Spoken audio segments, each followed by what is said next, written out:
한국 IR협의 리서치센터 애널리스트 분들과 함께하는 소중한 리포트 같이 보기입니다. 오늘도 시총 5천억 원 미만의 상장 기업에 대해 낱낱이 파헤쳐보는 시간 가져보겠습니다. 먼저 함께할 두 분은 김경민 연구위원 그리고 김지훈 연구위원입니다. 안녕하세요.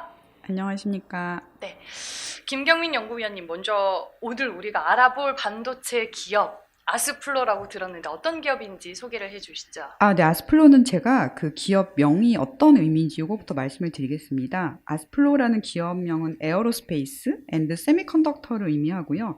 2000년 5월에 설립이 됐습니다. 그리고 작년에 코스닥 시장에 상장을 했습니다. 아스플로는 반도체 장비 및 고순도 특수가스 라인에 필요한 배관 부품을 제조를 합니다. 원래 이제 이런 쪽은 전량 수입 을 했던 아이템인데요. 이 반도체 배관 생산 라인이나 장치에 사용되는 이 배관 부품들 중에서 특히 튜브라고 하는 연결 장치를 아스플로가 국산화했습니다. 이러한 배관 부품들은 반도체 공장에 장착이 되면 그 부품을 통해서 특수가스나 아니면은 그 물처럼 생긴 케미칼 재료가 원활하게 흘러갈 수가 있습니다. 그래서 그런 모습을 상상하면서 제가 기업 분석 자료의 제목을 혈액순환 촉진이라고 적었습니다. 네, 안 그래도 제가 리포트를 찾아보고 제목이 반도체 제조 설비의 혈액순환 촉진이길래 이게 어떤 의미인가 상당히 궁금했었는데 그 궁금증을 먼저 기업 설명과 함께 얘기를 해주셨습니다.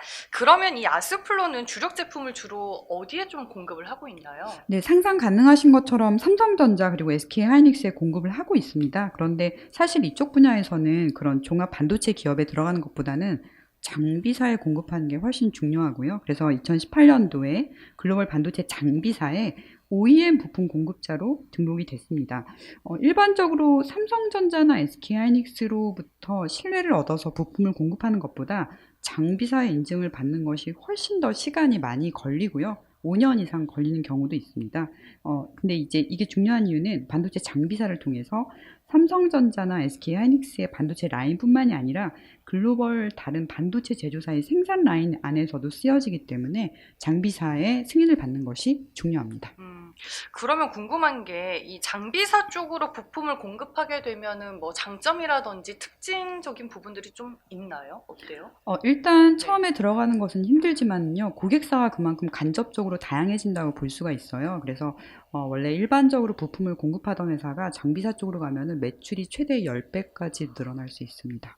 장점이 많은 경우라고 볼 수 있겠네요. 예, 맞습니다. 그러면 주요 제품별 매출 비중은 어떻게 구성이 되어 있을까요? 네, 1분기 기준으로 말씀드리겠습니다. 튜브나 파이프 같은 그런 연결되는 부품들은 43.1%고요. 그리고 피팅이라는 게 있습니다. 피팅은 이제 그 배관의 흐름 방향을 변경하거나 연결하기 위한 그런 모든 부자재를 의미를 해요. 이쪽은 28.2%, 그리고 밸브나 필터가 조금 더 까다롭고 어렵거든요. 그래서 밸브는 16.2%, 그리고 필터류는 8.1%입니다. 그 2020년 9월에 그 본사 확장 이전했기 때문에 향후에 지속적인 매출 성장이 기대되고 있습니다. 그러면 이제 아스플로의 투자 포인트라든지 뭐 핵심 기술 혹은 뭐 핵심 제품 이런 거는 어떤 것들이 있나요? 예, 우선 투자 포인트는 제품에 다양한데요. 이제 지금 말씀드린 제품들이 대부분 그 원통형으로 생겼습니다. 그래서 지름이 얼마냐가 중요한데요. 이 직경에 따라서 소구경, 중구경, 대구경은 나뉩니다. 일단 아스플로는 중구경하고 소구경 위주였는데요. 이제 대구경 쪽으로 좀 더 확대하는 그런 흐름을 지금 타고 있습니다. 그래서 대구경 금속 부품 매출이 늘어나면 종전 대비 30% 이상의 매출 향상이 가능하고요. 또 하나는 아까 말씀드린 것처럼 주요 반도체 제조사뿐만이 아니라 반도체 장비에 탑재되는 부품을 공급하게 되면 역시 이쪽도 이제 계속 성장할 수 있는 그런 기대를 모으고 있습니다. 아까 10배 정도 말씀드렸는데요. 반도체 팩 종류에 관계없이 최소 일단 수배 이상 매출이 나올 수 있는 그런 상황입니다. 그러면 반도체 설비 투자의 수혜 기업이다라고 이해를 해도 괜찮을까요? 네, 맞습니다. 동시에 제품 사이즈 다변화, 그러니까 그 지름 다변화의 수혜주이기도 하고요. 그리고 설비용 부품 위주였다가 장비용으로 들어가면서 역시 또 이런 부분도 수혜가 예상된다라고 할 수 있습니다. 제품이 어떻게 그러면 좀 다변화되고 있는 상황이에요, 네, 아스플로는? 이걸 제가 그 네. 비상장 기업들하고 좀 말씀을 드려볼게요. 그 아스플로가 기업 공개할 때 투자 설명서 찾아보면 비교 기업으로는 이제 하이로 코리아나 아니면 UST가 언급돼 있는데 이쪽은 사실 파이프나 튜브를 만들긴 만듭니다. 그런데 반도체 쪽보다는 주로 철강 아니면 조선처럼 중후장대 업종에 쓰이는 그런 부품을 많이 만들었고요. 실제 반도체 전용 부품을 만드는 회사는 미국의 스웨즈락이나 아니면 일본의 후지킨이 있습니다. 한국 상장사 중에는 제가 지금까지 찾아본 기업은 아스플로가 거의 유일한 것 같아요. 그리고 이런 계열 회사 중에 가장 잘 알려진 회사가 태광 후지킨이라는 회사고요. 이 회사는 일본 후지킨 본사에서 이제 지분을 갖고 있는 회사거든요. 태광 후지킨은 2007년도에 설립이 됐는데 지금 매출이 5천억 이상이 나오고 있습니다. 그래서 전방산업 시장 규모가 매우 크다라는 점을 이런 비상장 기업을 통해서 알 수가 있습니다. 아스플로와 같은 퓨어플레이 기업이 잘 없는 상황이에요, 그러면? 예, 맞습니다. 국산화가 많이 안 됐고요. 매우 오랫동안 미국이나 일본 회사들이 이 까다로운 반도체용 금속 부품을 공급했었다라고 이해해 주시면 좋을 것 같습니다. 그러면 반도체 공정용 금속 부품도 국산화가 좀 느리게 진행이 되는 편인 거네요? 예, 맞습니다. 저희가 개별 공정이나 부품에 따라서 국산화가 느린 분야가 있는데요. 저번에 말씀드렸던 기업 중에 이제 지오 엘리먼트라는 기업이 있는데 증착 공정 중에 ALD라고 하는 증착 공정이 국산화가 좀 더뎠고요. 그리고 여러 가지 부품 중에 이 부품 재질에 따라서 실리콘 부품, 실리콘 카바이드 부품, 쿼츠 부품, 금속 부품이 있는데요. 이런 금속 연결 부품들이 상대적으로 국산화가 많이 느렸다라고 생각해 주시면 좋을 것 같습니다. 네. 앞서서 이제 태광 후지킨을 비교 대상 기업으로 좀 설명을 해주셨는데, 아스플로의 전방 산업에서 실적 견인차가 이제 탄탄하다라는 거를 이제 태광 후지킨의 실적을 보면 조금 가늠이 될 것 같은데, 그러면 아스플로의 실적 현황은 좀 어떤지 궁금하네요. 네, 우선 지금 1분기 실적까지 네. 발표가 됐습니다. 1분기는 조금 예상을 하회했어요. 이제 가동률이 좀 낮았는데요. 일단 제품별 매출 말씀드리면 튜브랑 파이프가 61억, 그리고 피팅은 40억, 밸브하고 레귤레이터는 23억, 그리고 디퓨저 계열, 필터 계열은 12억이 나왔습니다. 그 매출이 기대보다 부진했던 이유는 그 금속 부품에 대한 수요 자체는 좋았는데요. 이 원자재 가격, 이 비철 금속 가격의 상승 때문에 원재료비 부담이 커져서 가동률이 그 규모의 경제를 달성하지 못했습니다. 그래서 이제 영업이익을 보시면 이건 알 수가 있는데요. 규모의 경제를 달성하지 못했기 때문에 1분기에는 3억 원의 영업 손실이 발생을 했고요. 2분기부터는 실적이 좋아질 것 같습니다. 왜냐하면 이 원재료 가격 올라간 것들이 2분기부터는 판가에 반영이 됩니다. 그래서 2분기 실적은 좋아질 것 같고요. 이런 것들을 종합적으로 고려했을 때 일단 올해 영업이익률은 7% 정도 가능할 것 같고 매출도 작년보다 두 자릿수 이상 성장하는 그런 그림이 예상되고 있습니다. 그래서 작년도 매출은 500억 원대였는데요. 올해는 제가 800억 원 정도의 매출을 예상을 하고 있습니다.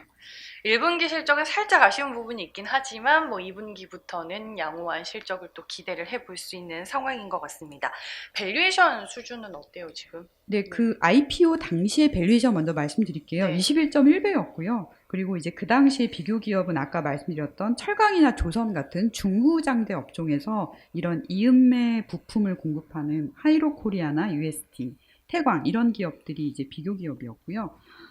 이쪽에 그 미국 회사들은 굉장히 밸류에이션이 높습니다. 그래서 그 미국 회사 중에 금속 필터를 공급하는 인테그리스라는 회사가 있거든요. 이 회사는 작년도 기준 PER 밸류에이션이 46.3배?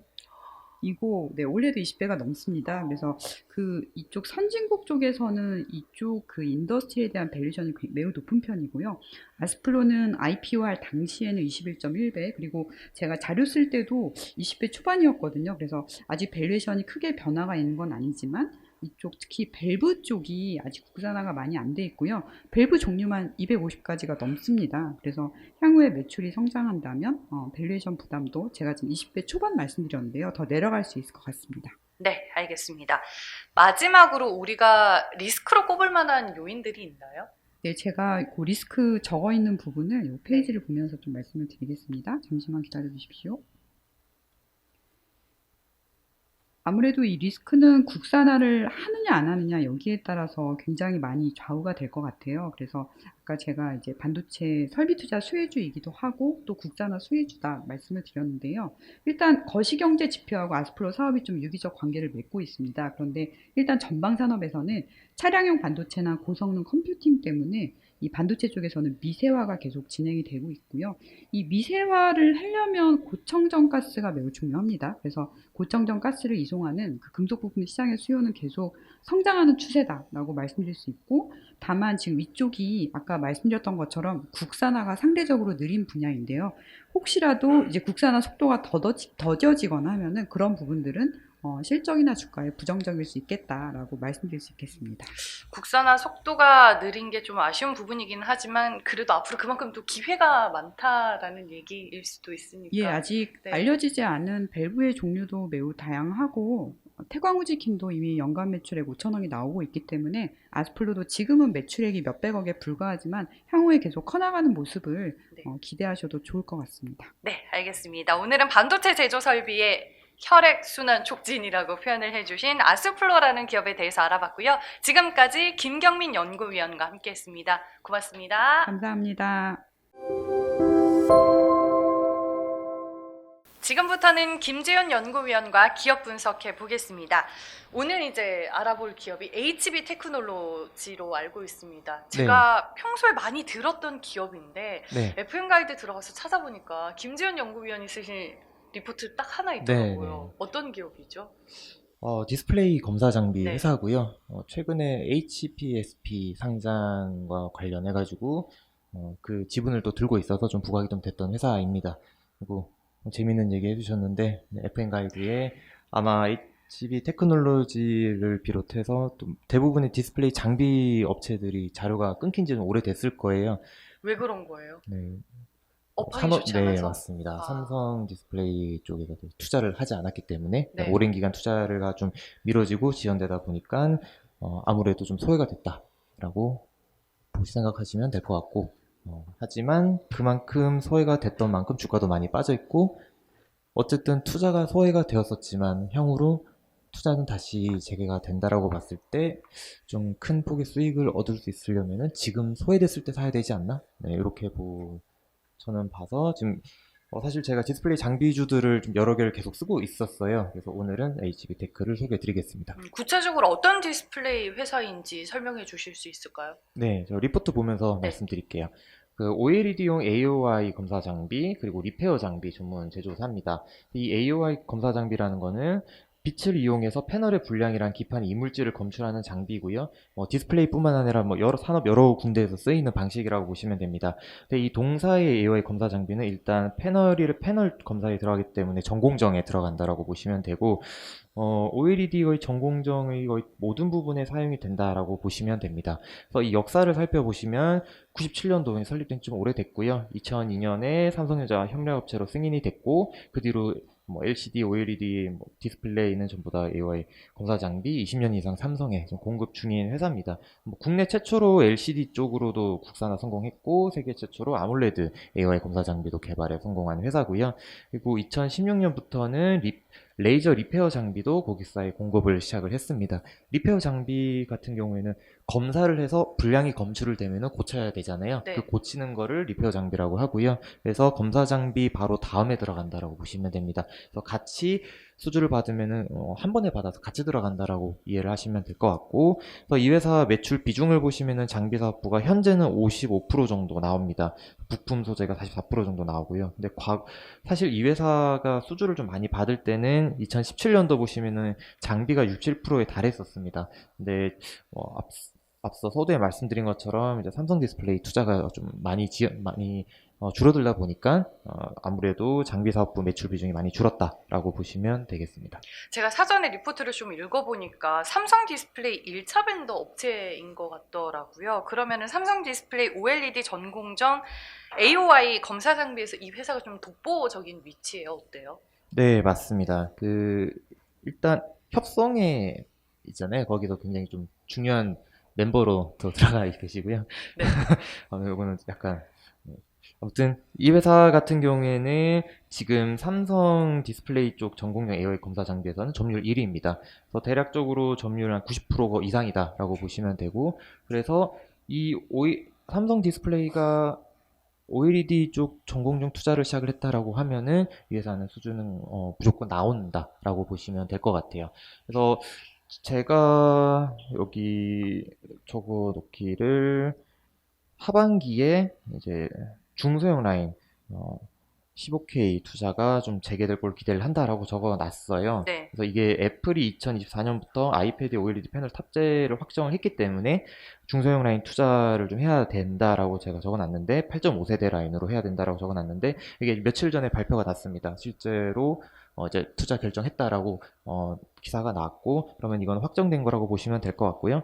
그렇다라고 보면은 대충 HB 테크놀로지가 받을 수 있는 금액은 한 1,000억 원 정도 수주가 가능할 것 같아요. 요 15K 요 부분에서만 1,000억 원 정도 수주가 가능할 것 같고 과거보다 수주 금액은 훨씬 늘었습니다. 그 이유는 리페어 장비가 들어가고 있기 때문에 수주 금액은 패널 면적당 수주 금액은 과거보다 50% 정도 이제 늘어날 걸로 저는 보고 있고 그래서 한 1,000억 원 정도는 무난히 좀 수주를 할 수 있을 것이다. 이렇게 보고 있습니다. 삼성 디스플레이에 투자가 시작될 경우 네. 대표적으로 수혜를 받을 수 있는 네, 기업이다. 맞습니다. 이렇게 정리를 해볼 수 있을 것 같네요. 서두에 HPSP라고 최근에 이제 상장된 기업에 대해서 얘기를 해주셨는데 HPSP 지분을 보유 중인 상장사 중에 동사의 시총 대비 보유 지분 가치가 상당히 높다면서요. 네, 맞습니다. HPSP를 보유하고 있는 상장사는 3개가 있어요. 네. 여기 표를 보면서 말씀을 드리면 일단 한미반도체가 12.4%를 들고 있고요. 요거는 다트에서 바로 확인하실 수 있습니다. 그리고 HP 테크놀로지가 10.1% 그리고 HB 솔루션이 6.2%를 들고 있습니다. HB 솔루션은 이제 HB 테크놀로지 자회사고요. 지금 이 지분율 HB 그룹이 들고 있는 HPSP 지분율 같은 경우에는 그냥 단순하게 HPSP 대주주를 체크하시면 안 나와요. 여기 보시면은 사모랑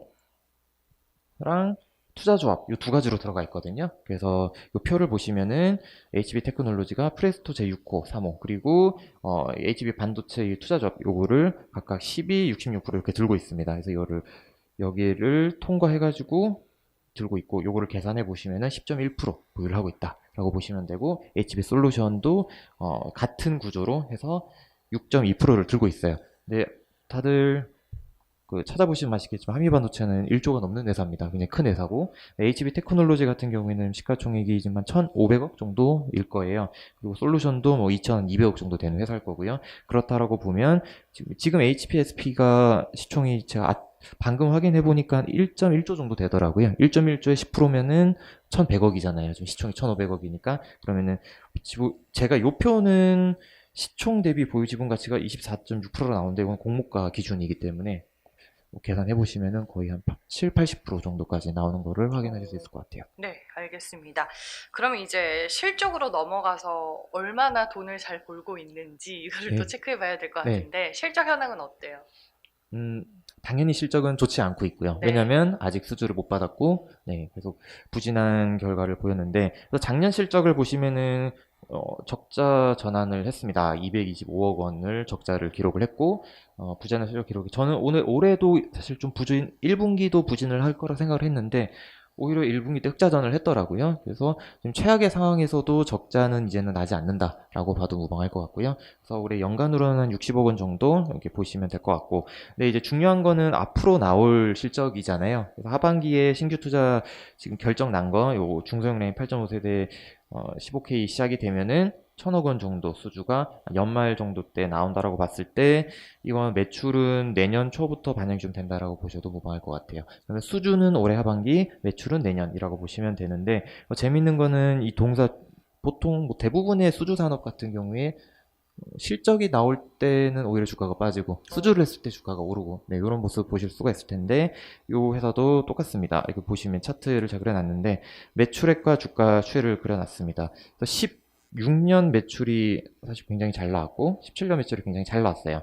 이때 이제 삼성 디스플레이가 그 애플이랑 A3 그 라인 까느라 이때 매출이 굉장히 많이 나왔는데 어쨌든 이거 수준은 그 더 전에 받았을 거란 말이에요. 그리고 16년 실적은 17년 3월에 체크가 되잖아요. 네. 네. 근데 주가는 이미 15년 초부터 출발을 해서 16년 중순쯤에 피크를 찍었습니다. 이게 전고점이에요. 네, 그렇다라고 보면 매출이 발생하기 전에 수주를 체크를 했을 때 주가는 먼저 간다라고 보면은 네, 될 것 같습니다.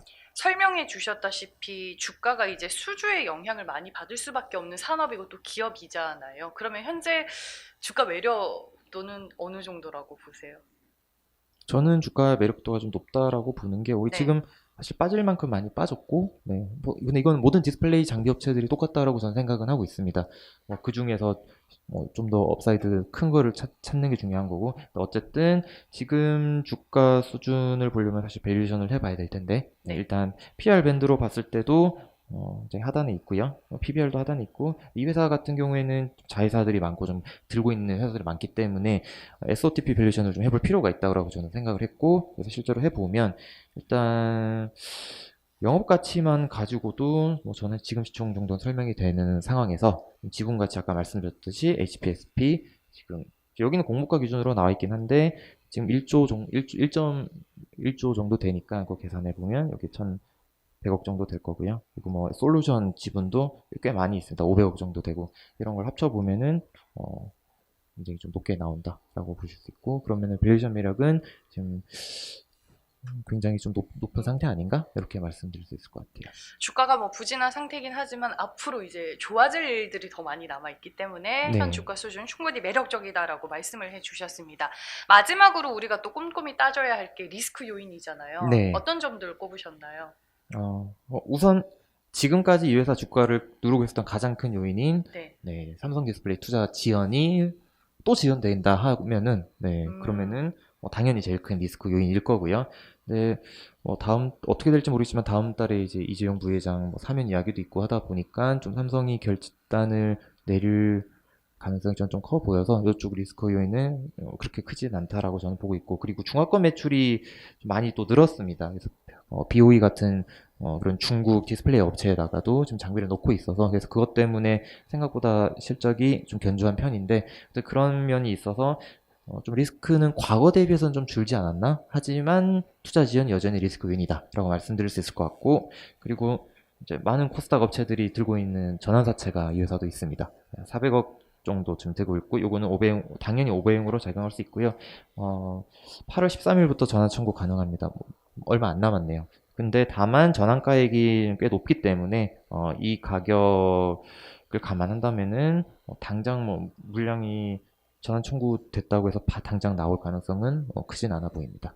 네, 알겠습니다. 리스크 요인까지 저희가 꼼꼼하게 분석을 해봤고요. 오늘 김지훈 연구위원과는 HB 테크놀로지에 대해 알아봤습니다. 고맙습니다. 감사합니다.